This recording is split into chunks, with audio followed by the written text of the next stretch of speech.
I'd like to welcome everybody to another edition of the Major Music Lounge, joined by my guest Ezekiel, the Prophet, joining us from Chicago, Illinois, producer and sound designer. We're going to talk more about some of the projects that he's been coming up with recently, and just kind of talk about production. How you doing, my brother? What's been good with you? Man, I've been doing good, man. You know what I'm saying? Just, working, trying to get by and shit. Yeah, man.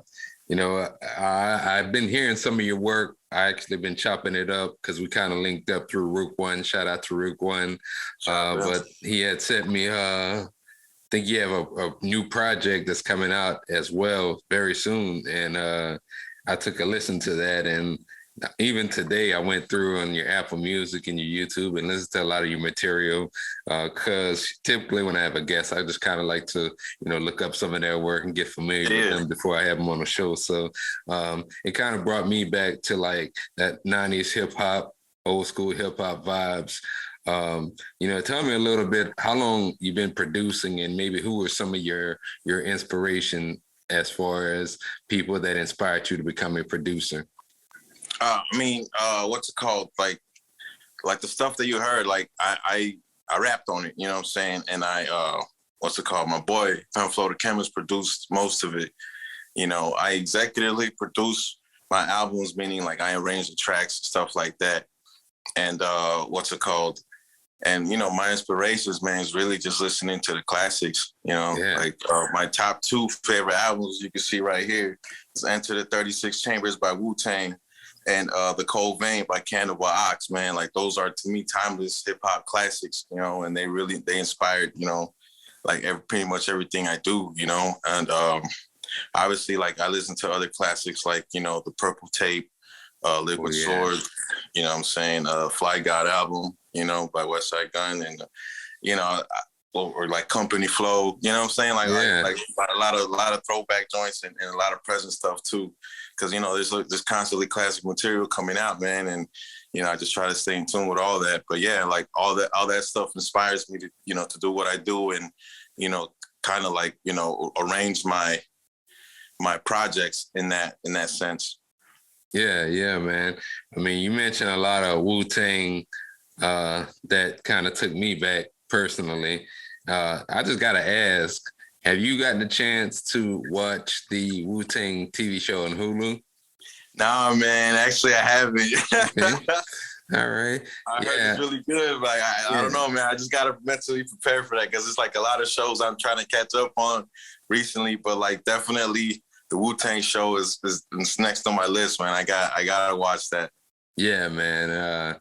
It like just watching that show itself and, like hearing some of the things you said, it kind of like, it was almost kind of like bringing you back to that era of hip hop when they first started, early 90s. And they're going into season 4. They just got through with season 3. And it just kind of reflecting on certain stages of their career. Like RZA basically said that they were going to keep going as far as, as they wanted to take the story even into their solo careers, like kind of when they branched off more so in the late 90s. So we'll see. But yeah, I definitely recommend it. So you're an artist too, correct? Yeah. I'm an artist as well. And one of the questions I also like to ask the guest is, like, how do you balance between being a producer and an artist? Because I know, like, sometimes for myself, even throwing in a podcast, it's kind of like juggling a lot of different things at one time.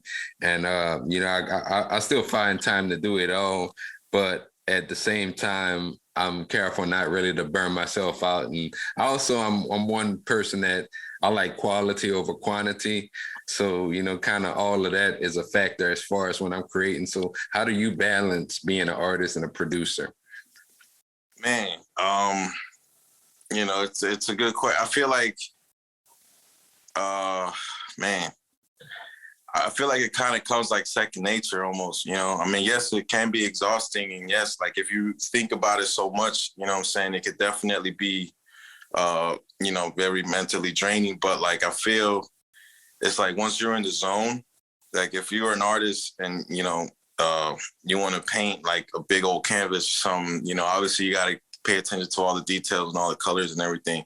So, I feel like it's like just be having that artist nature and approaching things like, like projects, like, music and something, like, just like the lyrics, how you want the artwork, how you want the songs to be structured, how you want it to sound.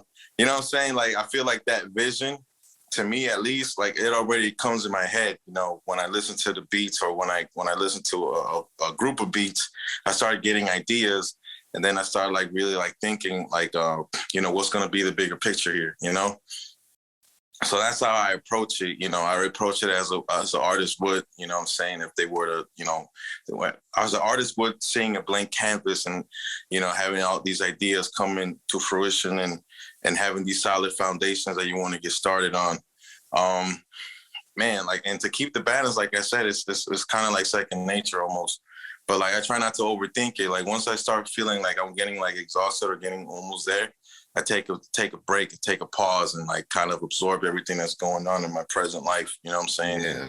And to, because you never know where you might find inspiration sometimes. Yeah. Yeah, it's absolutely correct. Like, you spoke a lot that I could relate to, because there are times when, you got to capture the creativity. Strike the iron while it's hot, get out as much as you can. And there's also, though, like kind of that mindset of I don't know, it's like I can't go too long without making music. There are times when I step away from it, I might get into like, I don't know, maybe gaming or, playing basketball or something, just to kind of get my mind on something else. And, then I come back with a fresh mind and I'm able to push through it. And, we're all human. There are times, of course, when you get like beat block or writer's block, if you're an artist as well, that's a very tough thing as well. Cause I could remember myself like back then recording songs and just writing verses that I was not comfortable with. And then I end up going back after I hear it, and I'm like, man, I don't like this. I write a better verse. And I said, well, so, there's definitely two sides to it. But yeah, man, I can definitely relate to that. Now, I looked at, I'm going to pull it up real quick because I had it. Oops. Give me 1 second here. I had your discography up here.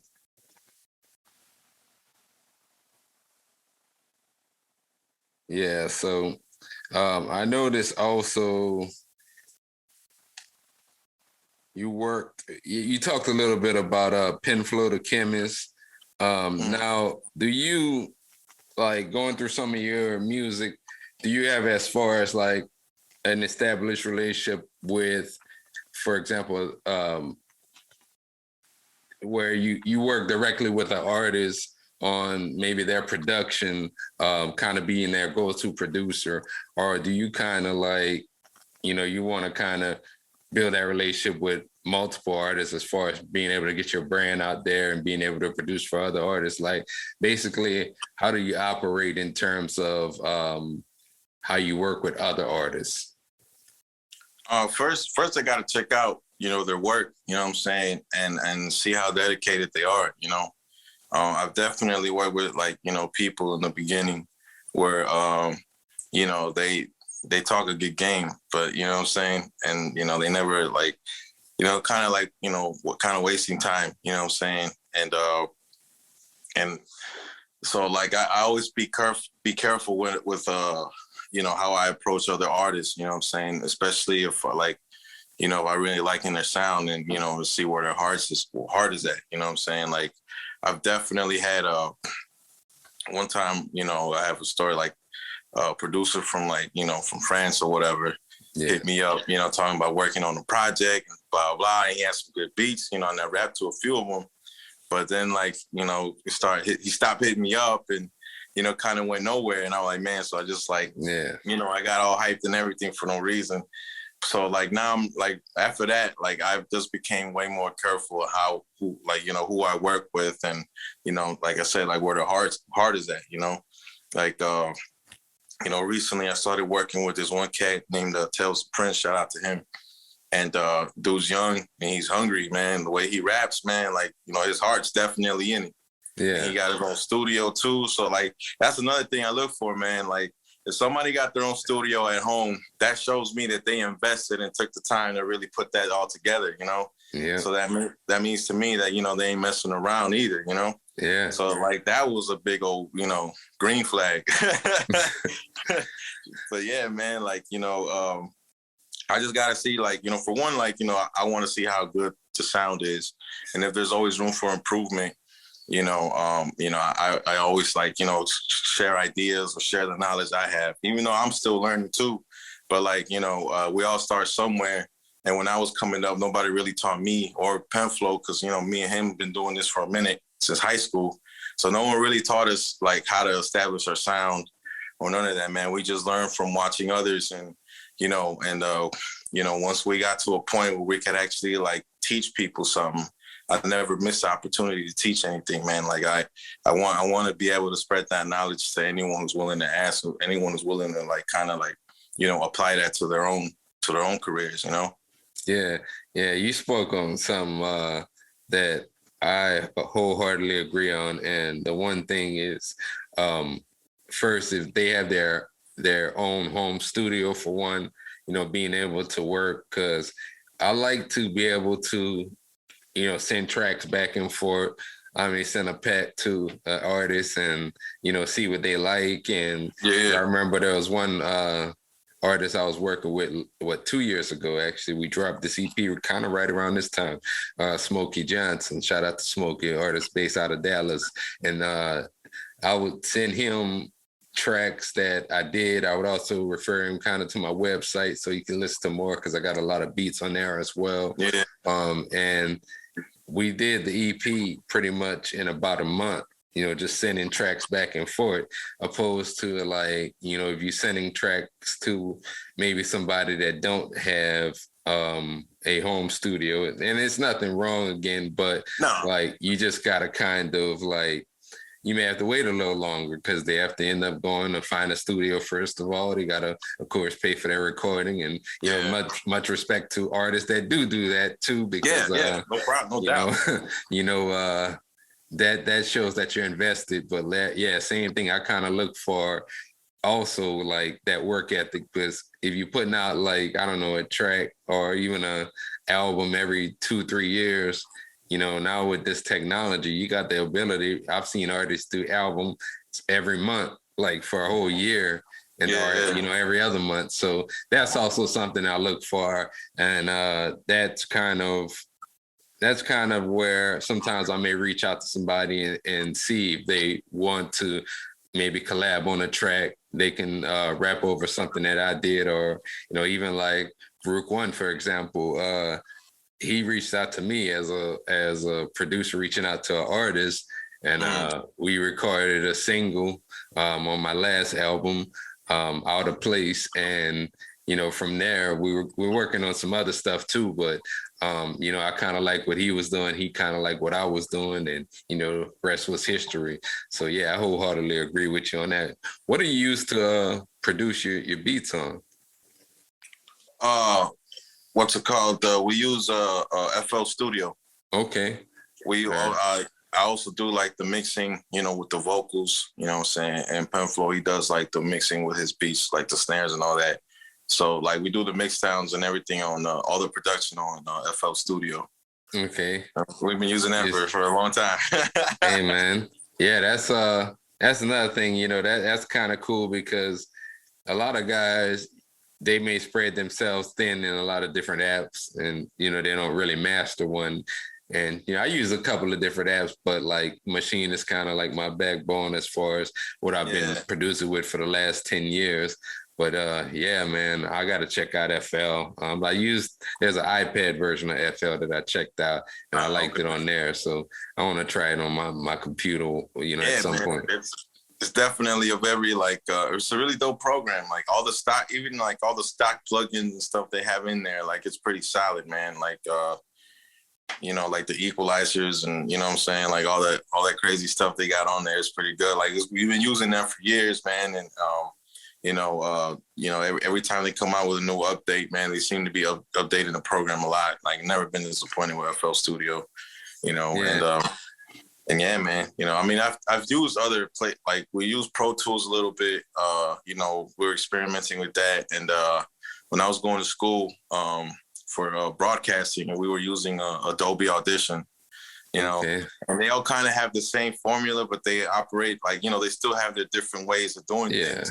But for me, FL, man, like, I've known that program since I was like 15, man. I'm 30 now. Like, so it's like, it's just something that we pretty much kind of like mastered, Yeah. You've always done like, in terms of like your sound, have you always done like a lot of that old school hip hop vibes? Yeah.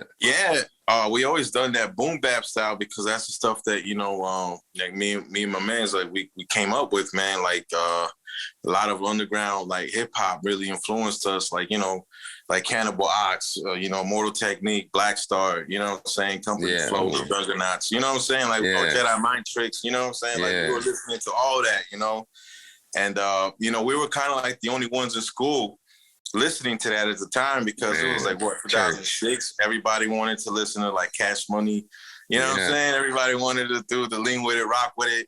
While they were doing all that, like me and my boy, we were listening to the classics and like, underground stuff too, So like when we started making music, that's what our approach was. And we used to get clowned for it, you know what I'm saying? Yeah, and now it's crazy, because now like lo-fi hip hop and like Griselda came out, and now everybody wants to do boom bap hip hop. Like, man, come on now, man. Man, true story. I'm a little older. I'm 40. So I grew up actually in Lafayette, Louisiana in the late 90s. And a lot of what I listened to, like what you got behind you there, Wu-Tang, 36 Chambers, and then their double album, Wu-Tang Forever. That was the time. I was on a lot of like Black Star, Mos Def, Black on Both Sides, Kweli. Man, the list goes on. And I could remember just being in high school, and it was like, man, this dude is weird. Like, he's listening to all this other shit. And like, we from Louisiana, we have Cash Money that's hot right now, because at that time, Bling Bling was kind of hot. And then even before that, like before Juvie released 400 Degrees, like nationwide, he did that just in Louisiana, like locally. And then when he got their deal with Universal, that's when he went nationwide. But man, I used to like those boom bap vibes, and people used to talk about me and stuff. And now you're absolutely right. A lot of people like that type of music now. So I mean, and no disrespect to that sound either. Like, what I'm saying, to none of that. Like, obviously, like that's part of hip hop. You know what I'm saying? Like, in so many ways still, but like, as far as the boom bap sound, man, like people thought that was played out, People thought that was like, we were always like, oh, you guys are West Coast rappers, or you guys sound like East Coast rappers. I'm like, we're doing hip hop, man. And we're from Chicago, bro. So like, what I'm saying? Like, I don't know what you're talking about. But the funny thing also, like, you kind of look at the game back then, and you talk about all these different sounds everybody had. That boom bap East Coast sound. That down south Cash Money. I'll even throw No Limit in there. These bars out in Atlanta doing that thing. These cats on the West Coast doing that thing. But now, like, you look fast forward now, you got an artist like Currency from New Orleans who worked with Alchemist, who produced a lot of like boom bap or old school East Coast type vibes. So I think now the game is kind of spread out across the country, because you even got like a lot of East Coast rappers rapping over down south stuff, and same thing West Coast beats. So I think like a lot more of the artists are more diverse now in the way that they I think a lot of people have a variety of sounds and maybe going through different producers, because I know, like me, I like a lot of like what you do, for example. And I also like a lot of West Coast beats. Even though I'm from the South, I mean, I can make trap beats all day. You know, that ain't nothing. But, you know, I just, I like to do what I feel I do best. So I kind of stick to that. I mean, hey, you know what I'm saying? Like we all gotta like stick to what we know, you know what I'm saying, know well and stuff, you know, like our sound, you know. It's like, you know, like I always like compare it to cooking, you know. Everybody got their own recipe, everybody got their own secret ingredients, man. You know what I'm saying? And we just stick to what we know if it works, you know. And so far it's been working pretty good, you know. That's it, man. And you know, you're gonna, what I always say too, you're going to attract like your own group of people that like that sound. Like not everybody is going to, you know, not everybody's going to rock with you. So, you know, that's the truth. I mean, I got friends that, you know, we're friends, but we don't really vibe in terms of music. But I also got a lot of people that I don't know that kind of gravitate towards what I do. So, you know, you're going to find your target market no matter what. Yeah, of course, man. So I'm looking here, HGS, that's going to be the new project that you're coming out with, correct? Yes, when does that drop? That drops in March 25th. What's it called? On Bandcamp, and then like later on, like around April, it should be dropping on all streaming platforms. Okay, all right. Tell us a little bit about some of like the inspirations behind creating that album. Man, it was kind of like you know, it took us a minute. Well, it took Farouk a minute to like get me to rap on his beats, you know what I'm saying? Because, you know, I've been busy and I was like, you know, at the time I was going through a lot of, you know, crazy things in my personal life. But like, you know, every now and then he sent me a beat and I'm like, oh man, I really like it. And I write to it. And then it takes me a while to record it, but like I ended up recording it. And then like, you know, he wanted to drop a project originally, but I didn't know where it was going. So I'm like, you know, I didn't know where, like, I myself wasn't like having my mindset on dropping a full length, you know, not a full, but, you know, like an EP. So, you know what I'm saying? I'm like, you know, I'm just going to keep making these, I'm just going to keep rapping over his beats and like, we'll see what we come up with, you know? And then, what's it called? Like, it was like this year, I think I rapped over some more stuff and he was like really pushing, like, come on, man, we gotta do this. I'm like, all right, you know, what's it called? Like, he was looking through like cover art, you know, you know, for the project and what's it called? Like there was this one picture I wanted to do. And I feel like the artwork kind of inspired me more to like really finish this, you know? And, you know, each song has its own story, man, honestly. Like interview music, you know, I don't know if you heard it yet. Like, you know, I wrote this one day while it was raining, wrote this one day while I was chilling, walked around the downtown streets while it was raining. That was a true story, bro. Like I was listening to that beat in my headphones, typing my rhymes, walking around the streets in downtown while it was raining. You know what I'm saying?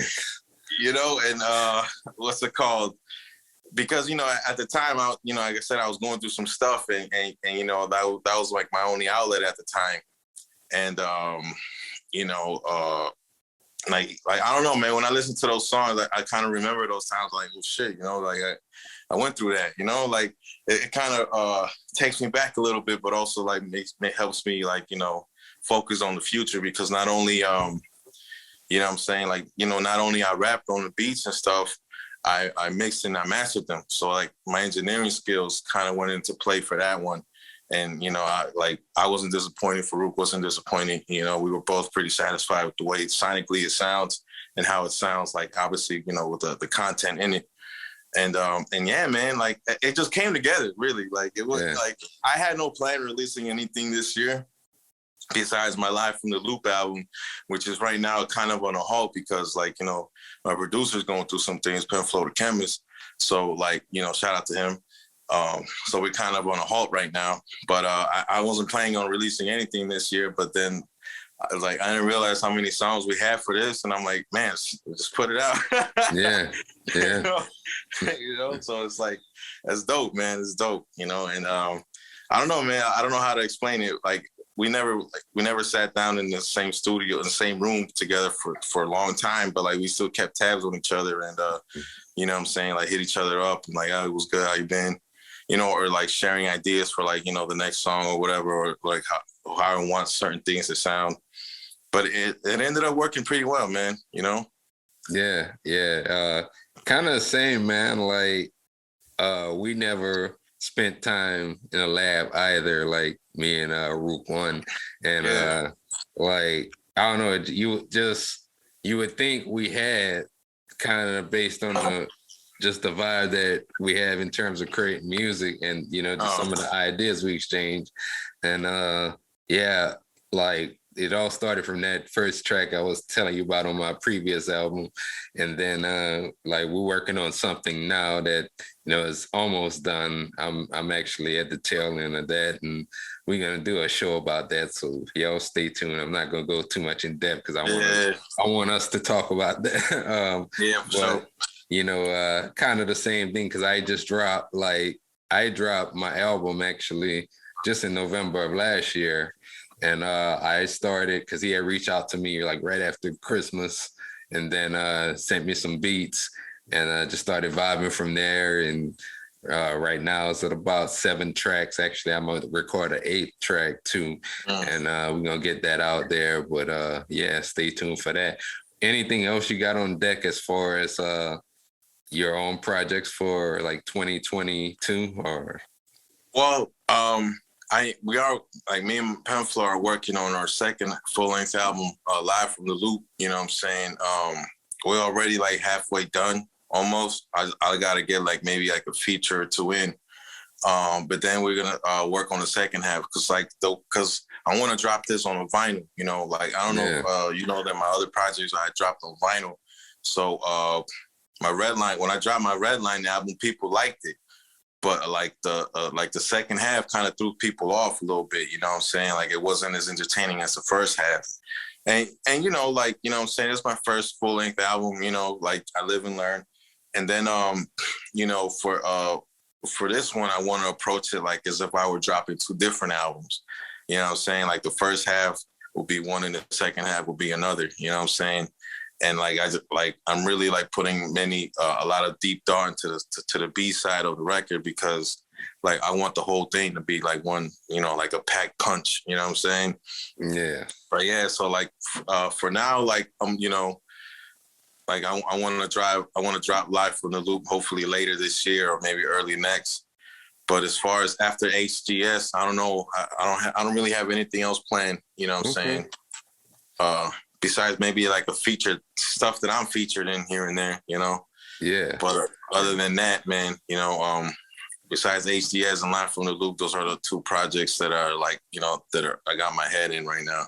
Okay. One thing I like, you know, just overall from you, and I always, when I have a guest that is set up similarly, I always like to ask their thoughts, but when I see all of your content because I kind of checked out your page, checked out your link tree in there, and I just like how, you know, you're active on social media. You got another platform on YouTube, and I feel that it's very important to any artist or producer in 2022, especially like kind of right now because we're coming off of this pandemic and you got, you know, depending on where you live, some things might be a little bit more open than other places. And social media and all these platforms give us as creators a way to get our work out there.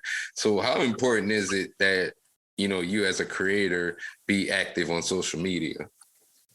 It's to really like stay in touch with like people who are like, you know, dedicated fans of yours, you know, because like I may not have many, but I do have like a very handful of dedicated fans who are always constantly like, you know, wondering what I'm doing, you know what I'm saying? Wondering what's gonna happen next, you know?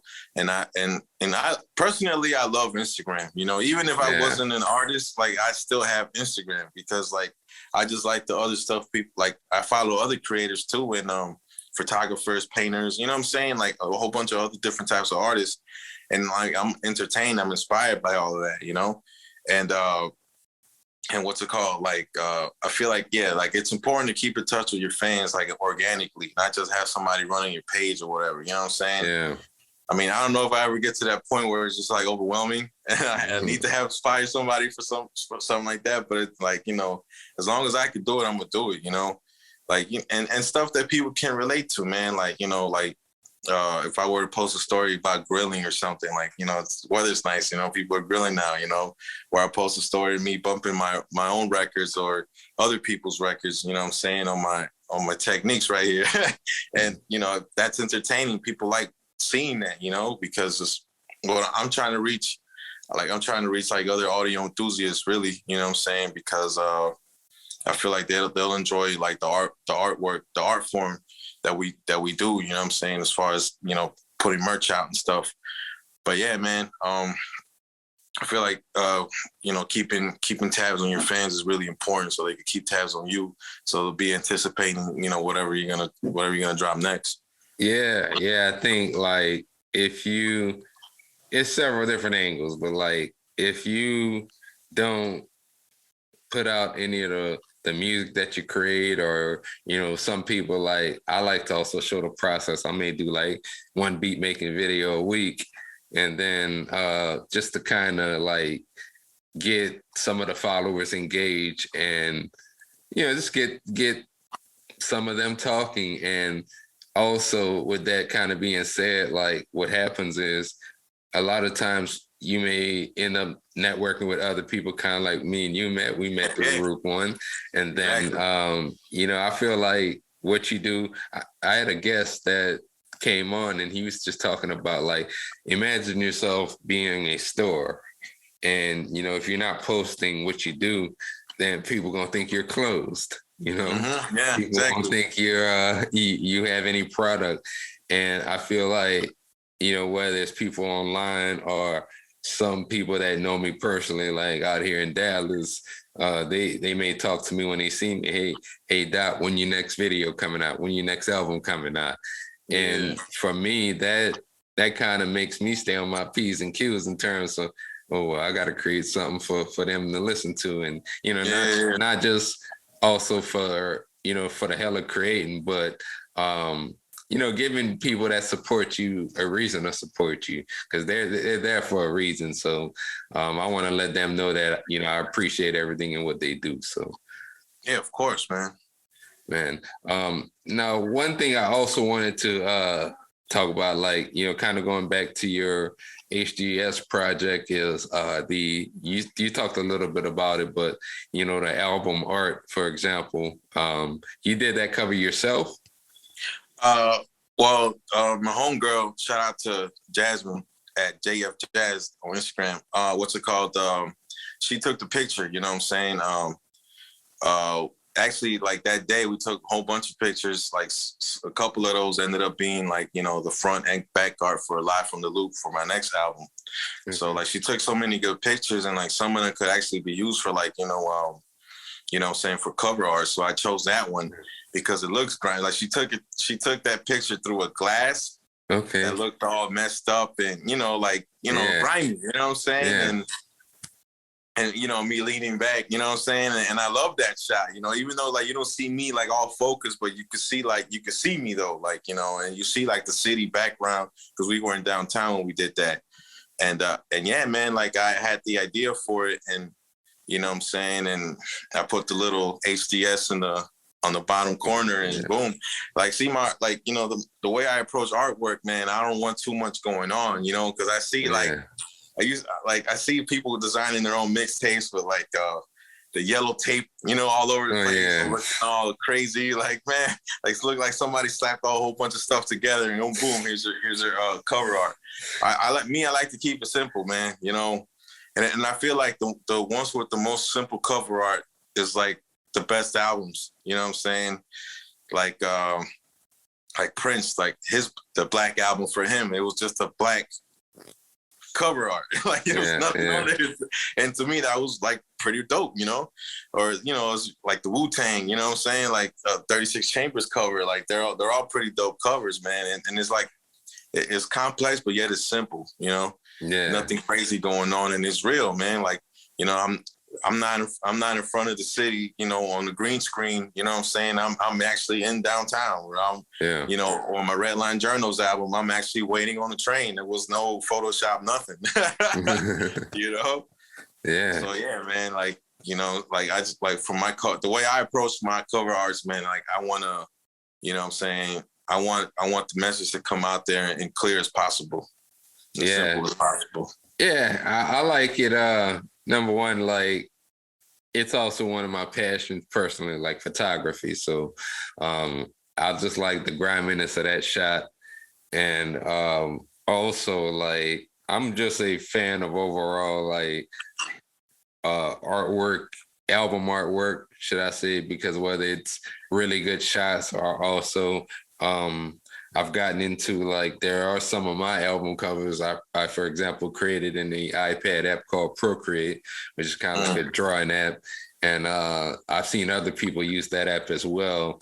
But yeah, like opposed to more of the Photoshop, you know, me in the middle of or with somebody maybe with a whole wall of money behind them or something, you know. And just, you know, some of that unrealistic stuff. I just like, you know, yours was very simple, and I like the other elements of like we get to some photography talk, but like there's other elements in terms of how you talked about how she used that glass and just the way you were actually offset to the side, rule of thirds, and you know the whole nine. And I just think it's creative, and I just like to see other people's album art. And personally, I also like to kind of mix it up myself between like that type of iPad album art versus taking real pictures. In fact, the project I'm doing now, I'm actually going to do a shoot tomorrow. Well, I'm going to do a shoot in the next couple of days, possibly for the album cover. So we're going to see what that's going to look like. I just kind of like to get from a different place. Where can people find you online and some of your projects at? You can find my projects on Bandcamp, you know, and like, you know, you can obviously find my projects on all streaming platforms. But like, you know, if you really like, I say that for everyone. Like, if you really want to truly support an artist, hit up their Bandcamp and buy a CD, buy a keychain, whatever they got, you know, for sale. Buy it, you know, because then that helps. You know, even if I get $10, man, that's, you know what I'm saying, like that to me, that inspires me because somebody went out the way to spend $10 on me. You know what I mean? Yeah. So yeah, like, you know, find my stuff on Bandcamp. You can find me on YouTube. You know what I'm saying? I'm on Instagram, active all the time. You know, I'm on Twitter. I'm not really on Twitter like that, but I'm on Twitter at Zeke the Prophet. Facebook, you can find me Ezekiel the Prophet. You know, like I said, YouTube and all streaming platforms, you can find me on there, and my work too. You know, I also got a SoundCloud, and it's filled with songs that, like, you know, I kind of mess around, like nothing crazy. Yeah, you know, it's just like a little messing around here and there. Yeah, man. I actually just got back active on Bandcamp, so you know, you're definitely right. It's another avenue to get your music on, and it was really actually a lot of past guests that have came on the show that have mentioned they use Bandcamp, and I've had Bandcamp for years, probably going back maybe 10, 11 years or so. But there was one time when I got more on the kind of major streaming platform section, and I kind of let my Bandcamp go, but I'm constantly updating and adding some of my projects. So, you know, producers and artists, don't sleep on adding your music to Bandcamp. In fact, you can make a lot more on Bandcamp, just like Zeke was saying. So, you know, definitely. You can find me on Instagram at d.majormusic, as well as on YouTube, d.majormusic. We usually upload new interviews from producers and artists on Fridays. So definitely look out for this interview and more coming soon. And you could also listen on all podcast streaming platforms as well. And, you know, I appreciate everybody that's tuned in so far. We're probably 5 shows into season 3, so have much more to come. And until next time, it's your boy D. Dot, along with Ezekiel the Prophet, and we are out.